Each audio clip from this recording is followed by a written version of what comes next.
जय श्री श्याम दोस्तों विद्या संबल योजना के तहत जारी जिला स्तरीय विज्ञापन की जानकारी प्रदान करने के लिए एक बार पुनः मैं आपके समक्ष उपस्थित हुआ हूं।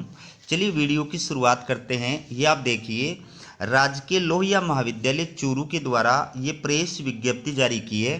तो दोस्तों, चूरू जिले के अंदर जितने भी राजशेष महाविद्यालय हैं या फिर राजकीय महाविद्यालयों के अंदर राजशेष के विषय हैं, उन विषयों के अंदर सत्र 2024-25 के लिए द्वितीय सेमेस्टर और चतुर्थ सेमेस्टर में विद्या संबल योजना के तहत अध्यापन कार्य कराने के लिए असिस्टेंट प्रोफेसर गेस्ट फैकल्टी की नियुक्ति के लिए ये विज्ञापन जो है इस नोडल महाविद्यालय के द्वारा जारी किया गया है।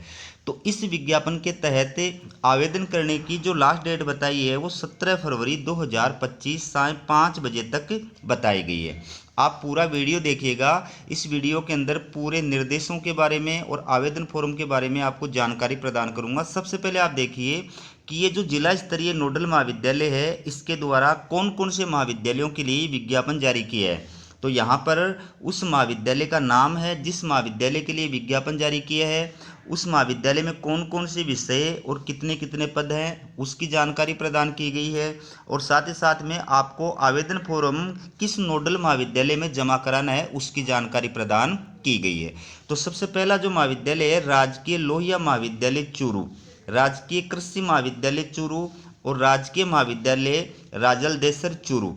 इनमें से किसी भी महाविद्यालय के लिए अगर आप अप्लाई कर रहे हैं तो आपको ये जो नोडल महाविद्यालय है राजकीय लोहिया महाविद्यालय चूरू, यहाँ पर अपना आवेदन फॉर्म जमा कराना है। और प्रत्येक महाविद्यालय में कौन कौन से विषय हैं और उसमें कितनी कितनी पोस्ट है वो जानकारी आप देख सकते हैं।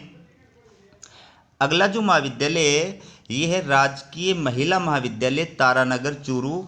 इसका जो नोडल महाविद्यालय है वो राजकीय महिला महाविद्यालय तारानगर चूरू है।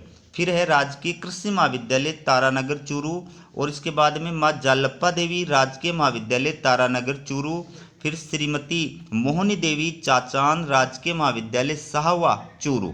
इनमें से किसी भी महाविद्यालय के लिए अगर आप अप्लाई कर रहे हैं तो ये नोडल महाविद्यालय है माँ जालप्पा देवी राजकीय महाविद्यालय तारानगर चूरू। यहाँ पर आपको आवेदन फॉर्म जमा कराना है। ठीक है।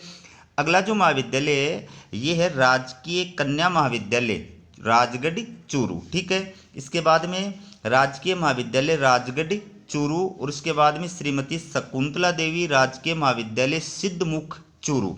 इनमें से किसी भी महाविद्यालय के लिए अप्लाई कर रहे हैं तो ये नोडल महाविद्यालय है राजकीय महाविद्यालय राजगढ़ चूरू। यहाँ पर आपको आवेदन फॉर्म जमा कराना है और प्रत्येक महाविद्यालय के सामने जिस विषय के रिक्त पद हैं उनकी जानकारी प्रदान की गई है। अगला महाविद्यालय है एसबीडी राजकीय महाविद्यालय सरदार शहर चूरू, फिर राजकीय कन्या महाविद्यालय सरदार शहर चूरू। इन दोनों ही महाविद्यालयों के लिए आवेदन फॉर्म आपको इस नोडल महाविद्यालय में जमा कराना है, एसबीडी राजकीय महाविद्यालय सरदार शहर चूरू। ठीक है। इसके बाद में अगला महाविद्यालय है स्वामी गोपाल दास राजकीय कन्या महाविद्यालय चूरू। इसका आवेदन फॉर्म आपको इसी महाविद्यालय के अंदर जमा कराना है। ठीक है। यही नोडल महाविद्यालय है। फिर है श्रीमती केसरी देवी लोहिया राजकीय कन्या महाविद्यालय रतनगढ़ चूरू और राजकीय महाविद्यालय रतनगढ़ चूरू। इन दोनों में से किसी भी महाविद्यालय के लिए अप्लाई कर रहे हैं तो आपका जो नोडल महाविद्यालय है वो है राजकीय महाविद्यालय रतनगढ़ चूरू। आपको आवेदन फॉर्म यहाँ पे जमा कराना है। इसके बाद में जीएचएस राजकीय महाविद्यालय सुजानगढ़ चूरू, राजकीय कन्या महाविद्यालय सांडवा चूरू और मास्टर भंवरलाल मेघवाल राजकीय कन्या महाविद्यालय सुजानगढ़ चूरू। इनमें से किसी भी महाविद्यालय के लिए अप्लाई कर रहे हैं तो नोडल जो महाविद्यालय है वो है जीएचएस राजकीय महाविद्यालय सुजानगढ़ चूरू। तो आपको आवेदन फॉर्म जो है वो यहाँ पे जमा कराना है। ठीक है। इसके बाद में देखिए श्री सांवरमल सुशीला देवी सुथार राजकीय महाविद्यालय बिदासर चूरू। तो इसका जो नोडल महाविद्यालय है वो यही है। इसी महाविद्यालय के अंदर आपको आवेदन फॉर्म जमा कराना है। अब इसमें क्या कहा है कि आवेदन पत्र महाविद्यालय या आयुक्तालय कॉलेज शिक्षा की वेबसाइट से डाउनलोड किया जा सकता है तथा आवेदन पत्र केवल हार्ड कॉपी में ही स्वीकार किए जाएंगे, ईमेल अथवा अन्य सॉफ्ट कॉपी में स्वीकार नहीं किए जाएंगे। आवेदन पत्र अंतिम दिनांक को साय 5 बजे तक व्यक्तिगत रूप से अथवा डाक के द्वारा संबंधित नोडल महाविद्यालय में प्राप्त हो जाना चाहिए। अंतिम तिथि के पश्चात प्राप्त आवेदन पत्र को किसी भी हालत में स्वीकार नहीं किया जाएगा। तो आपको या तो इस महाविद्यालय की, नोडल महाविद्यालय की, या फिर आयुक्तालय कॉलेज शिक्षा राजस्थान जयपुर की जो ऑफिशियल वेबसाइट है वहाँ पर जो है जाकर के आप आवेदन फॉर्म डाउनलोड कर सकते हैं। उस आवेदन फॉर्म को पूरी तरह से फिलअप करना है और उसके साथ में आपको अपने सारे जो शैक्षणिक डॉक्यूमेंट हैं, जिसमें अंक तालिका है, सर्टिफिकेट है, डिग्री वगैरह है, वो सब लगानी है। इसके बाद में टीचिंग एक्सपीरियंस के जो प्रमाण पत्र वगैरह हैं, उसके बाद में आपके पेपर अगर पब्लिश्ड वगैरह कर रखे हैं तो वो हैं। अगर आप आरक्षित कैटेगरी के अभ्यर्थी हैं तो जाति प्रमाण पत्र है। यानी आपके सारे जो डॉक्यूमेंट्स हैं उन सब की सेल्फ अटेस्टेड फोटोकॉपी आपको आवेदन फॉर्म के साथ में लगानी है। तो आप एक नोडल महाविद्यालय के अधीन आने वाले एक से ज़्यादा अगर महाविद्यालयों के लिए आवेदन फॉर्म अप्लाई कर रहे हैं तो फॉर्म तो आपको अलग अलग महाविद्यालय के लिए अलग अलग ही भरना पड़ेगा। लेकिन आप चाहें तो एक ही लिफाफे के अंदर डाल करके, एक बड़े लिफाफे में डाल करके, और वो एक नोडल महाविद्यालय के जितने भी फॉर्म आपने भरे हैं वो एक लिफाफे में डाल करके उस नोडल महाविद्यालय के अंदर आप भेज सकते हैं। तो उस लिफाफे के ऊपर आपको क्या लिखना है, विद्या संबल योजना के तहत असिस्टेंट प्रोफेसर के लिए आवेदन फॉर्म, नीचे उस विषय का नाम लिखना है जिसके लिए आप अप्लाई कर रहे हैं। उसके नीचे दाईं साइड में आपको संबंधित नोडल महाविद्यालय का एड्रेस लिखना है और बाईं साइड में आपको अपना एड्रेस लिखना है।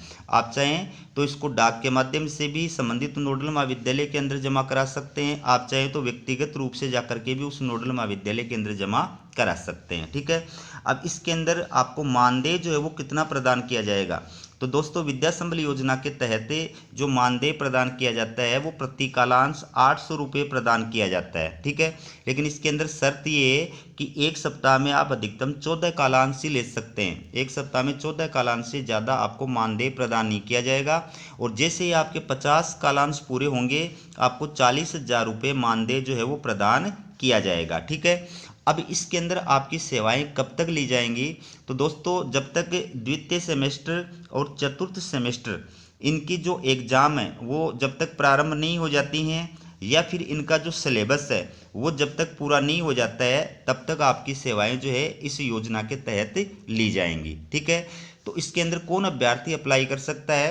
सबसे पहले आपकी मिनिमम जो आयु है वो 21 वर्ष होनी चाहिए। मैक्सिमम आयु कितनी भी हो सकती है, लेकिन मिनिमम आयु जो है अभ्यर्थी की 21 वर्ष होनी चाहिए। अब इसके साथ साथ में जिस विषय में आप अप्लाई कर रहे हैं उस विषय में 55% मार्क्स आपके पीजी के अंदर होने चाहिए। मास्टर डिग्री के अंदर 55% मार्क्स होने चाहिए। बाकी आरक्षित कैटेगरी के जो अभ्यर्थी हैं उनको मैक्सिमम मार्क्स के अंदर 5% की छूट भी प्रदान की जाएगी। और इसके साथ साथ विश्वविद्यालय अनुदान आयोग यानी यूजीसी या सीएसआईआर के द्वारा जो राष्ट्रीय पात्रता परीक्षा यानी नेट आयोजित की जाती है वो आप क्वालिफाइड होने चाहिए।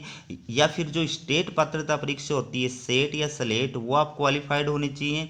और या फिर जो पीएचडी है वो आप क्वालिफाइड होने चाहिए। तो विद्या संबल योजना के तहत असिस्टेंट प्रोफेसर के लिए आप अप्लाई करने के योग्य हैं। आपको मैं ये भी बता देता हूँ कि इसके अंदर आपका जो सिलेक्शन किया जाता है वो आपके एपीआई स्कोर के आधार पर किया जाता है। प्रत्येक विषय के अंदर एपीआई स्कोर जो है उसके अनुसार अभ्यर्थी की मेरिट लिस्ट तैयार की जाती है। और टॉप एपीआई स्कोर वाला, टॉप मेरिट वाला जो अभ्यर्थी होता है उसको संबंधित महाविद्यालय के द्वारा डॉक्यूमेंट्स वेरिफिकेशन के लिए बुलाया जाता है। और डॉक्यूमेंट्स वेरिफिकेशन के पश्चात उसको जो है नियुक्ति प्रदान की जाती है। और नियुक्ति से पहले आपको एक कोर्ट में जो है शपथ पत्र बनवा करके प्रस्तुत करना पड़ता है। वो शपथ पत्र का जो प्रारूप है वो भी आप वहीं से डाउनलोड कर सकते हैं जहाँ से आपने आवेदन फॉर्म डाउनलोड किया है। तो अगर आप उच्च योग्यताधारी अभ्यर्थी हैं तो निश्चित रूप से आपको अप्लाई करना चाहिए। तो हमारी अपडेट आपको कैसी लगी कमेंट करके जरूर बताइएगा। वीडियो देखने के लिए आप सभी का बहुत बहुत धन्यवाद।